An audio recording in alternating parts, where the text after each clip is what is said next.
excited to be here at the end of summer. Hi. All right.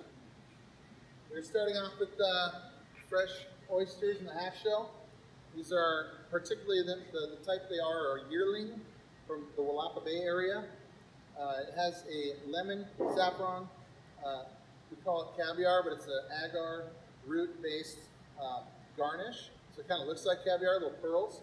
And then it has apple, wasabi, and ginger mignonette to go with it. So with juiced fresh Granny Smith apples, we steep the ginger into it, and it has peppercorn, shallot, and champagne vinegar as the liquid base.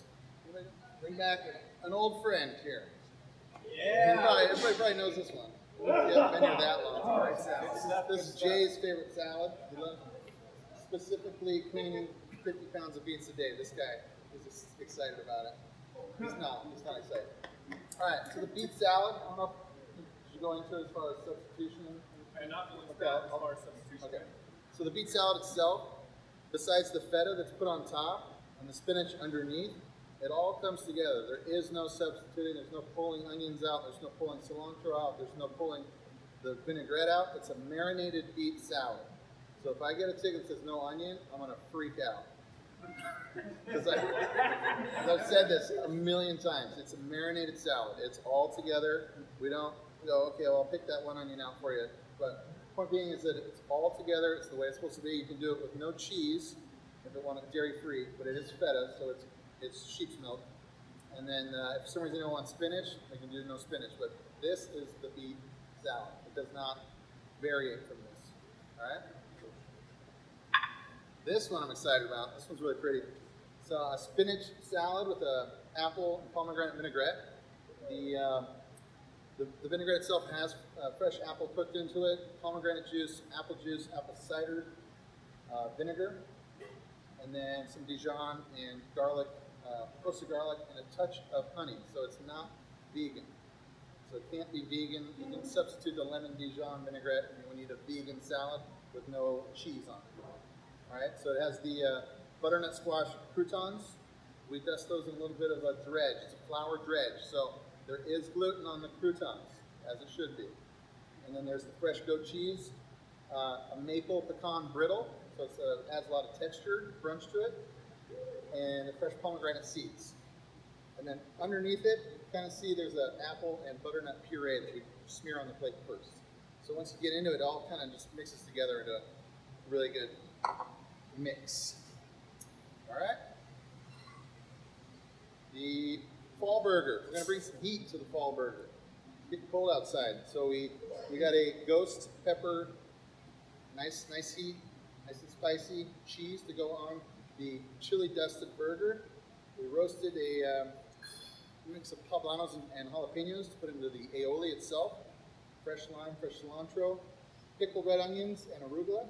Nice crunch, nice tang, nice sweet.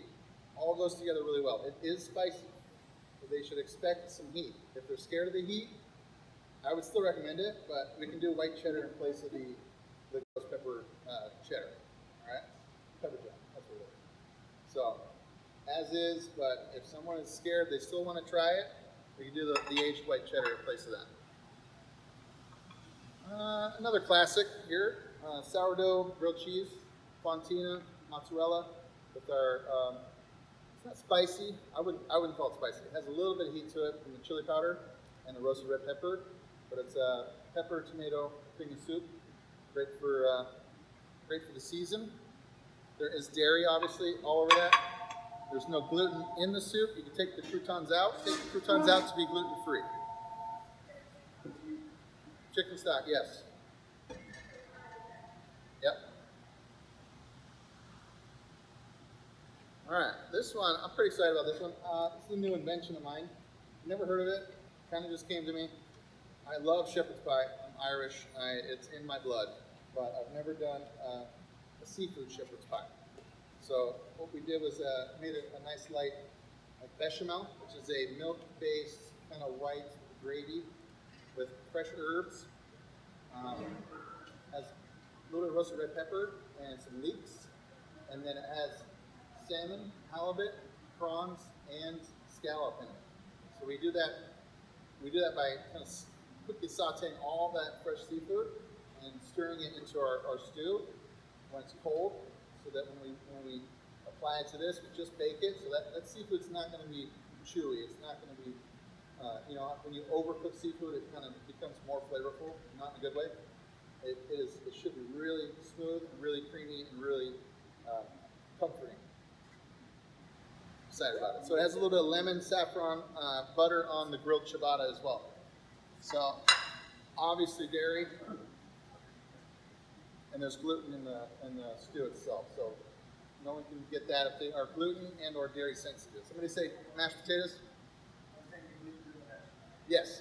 And so topped also, it has Duchess potatoes, which is like a creamy mashed potato with some egg in it and some cheese, and it holds up and becomes more of a crust when it's baked, as opposed to just mashed potatoes.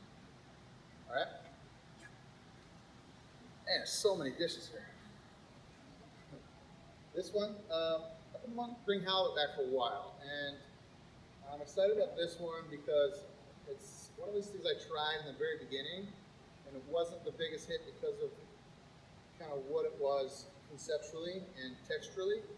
I think we've found really the right components to go with it, and the mushrooms themselves, with the lobster mushrooms, they're in peak season right now, and they go incredible with the chev and scallop mousse and the poached halibut itself. And the purple potatoes and the prawn and the spinach add a nice texture underneath it, so that the halibut's going to be very soft, very delicate.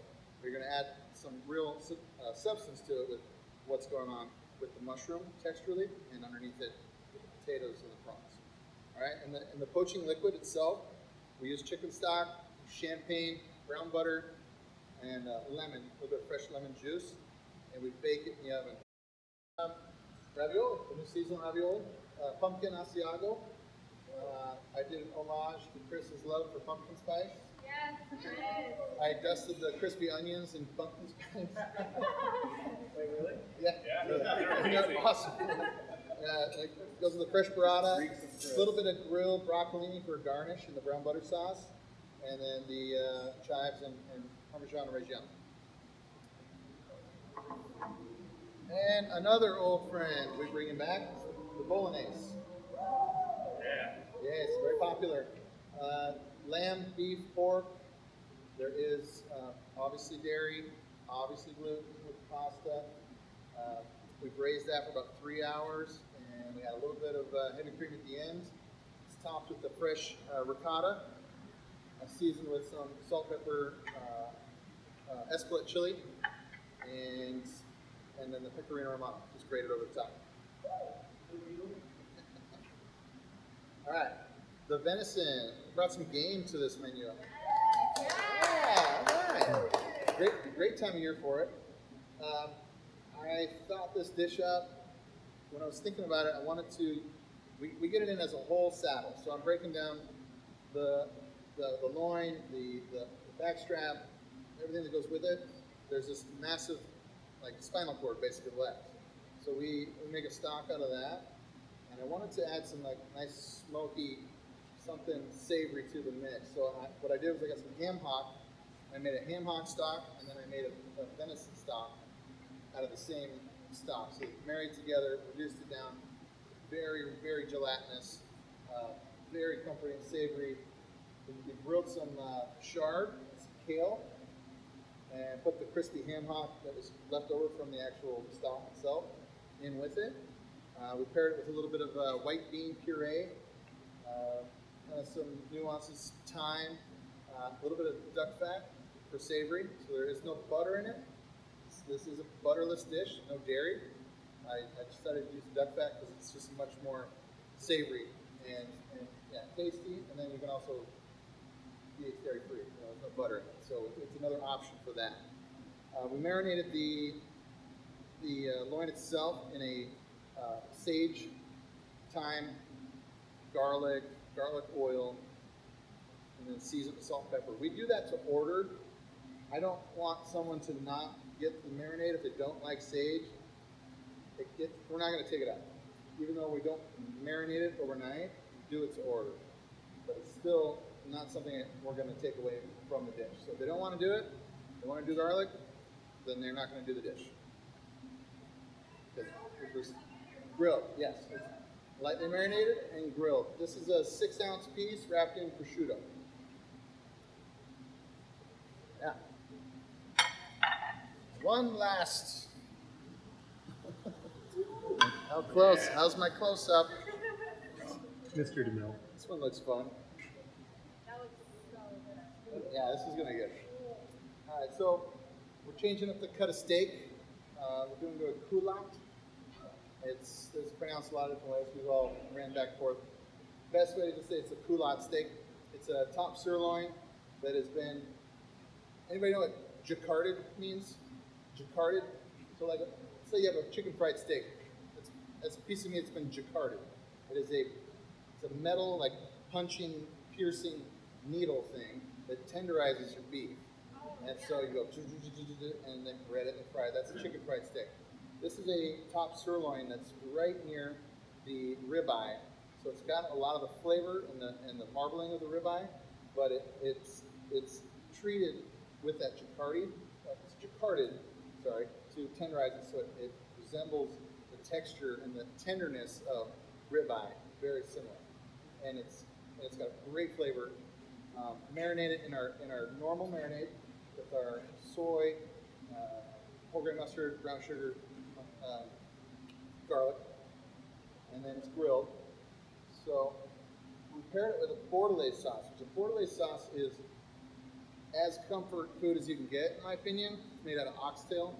Oxtail is a super gelatinous braising process. You take that for 3 to 4 hours, and then it's super tender, and the meat, you pull off the bone, you get the sauce out of it. But you have all this meat that goes with it. So the oxtail itself, we add this very gelatinous sauce to it, and then we scoop it and bread it, and that's what's inside this right here. So the meat and the sauce, when it comes out to the table, they'll break it open, it'll ooze out. It's going to be liquid inside. It's almost like a humbug. Like a steamed bun, like cold, yep. Very, very solid when it's cold, but gelatinous, warm, super comforting, crispy, garnished with it. But what's underneath it as well is exciting. We have our golden chanterelles, butternut squash, celery root, and leeks. This is going to be awesome.